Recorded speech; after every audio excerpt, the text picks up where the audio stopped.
చెప్తాను అన్న, ఇక్కడ మాట్లాడండి, ఏమవుతుంది?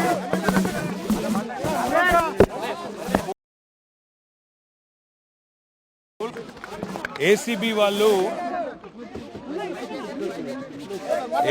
వాళ్ళు దాదాపుగా మాట్లాడి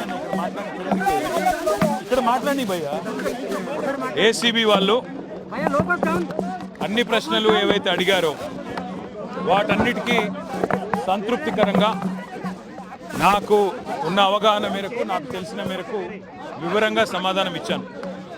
వారికి పూర్తి స్థాయిలో విచారణకు సహకరించాను. అదేవిధంగా వారు మళ్ళీ ఎన్నిసార్లు పిలిచినా, ఎప్పుడు పిలిచినా తప్పకుండా తిరిగి వస్తానని కూడా చెప్పాను.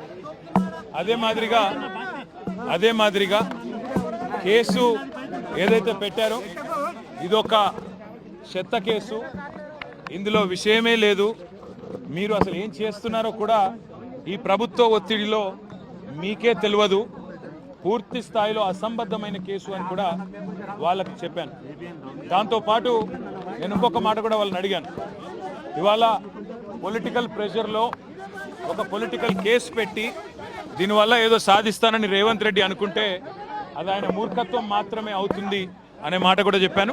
కానీ విచారణకు మీరు ఎప్పుడు పిలిచినా, ఎన్నిసార్లు పిలిచినా వచ్చి పూర్తి స్థాయిలో సహకరిస్తాను అనే మాట కూడా వారికి చెప్పాను. మరి వారు మళ్ళీ ఎప్పుడు పిలుస్తారో తెలియదు, ఎప్పుడు పిలిచినా అప్పుడు మళ్ళీ వచ్చి సంతృప్తికరంగా వారికి సమాధానం ఇచ్చే బాధ్యత.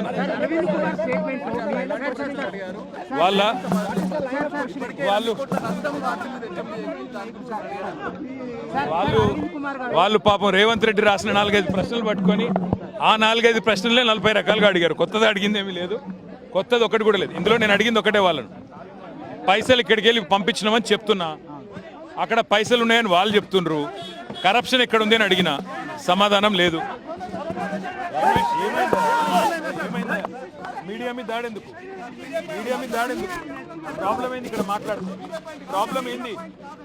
ఏడుంది? మీడియా పాయింట్ ఏడుంది? ఎక్కడుంది? ఇక్కడ మాట్లాడితే ఏమొచ్చింది? ఏమి ఇబ్బంది అయింది? ఏం ట్రాఫిక్ అలో చేయాలా? ఇక్కడ అన్ని బ్యారికేడ్స్ పెట్టి భయం ఎందుకు? మాట్లాడితే